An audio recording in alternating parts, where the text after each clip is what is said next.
Hello friends, welcome to the Tech Listen channel. So friends, today I will talk about Orange Pi Neo gaming handheld. So friend, it has been released and friend, the argument is centered around pricing which has been announced two versions. The major OS powered Orange Pi Neo which was already known to feature Ryzen 7 7840U Phonics will also available with Ryzen 7 8840U Hawk Point processor. The latter will apparently come with $100 higher price compared to the 7840U model, and both here cool part the model will cost $499, making it the lowest price handheld equipped with the APU.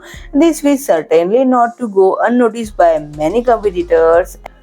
And friend, it will become with 16 GB LPDDR5 memory by default with storage starting at 512 GB. So the pricing is for much configuration. It was previously mentioned that the capacity and memory option may go up to 2 GB and 32 GB respectively, but the company has not shared any news regarding these.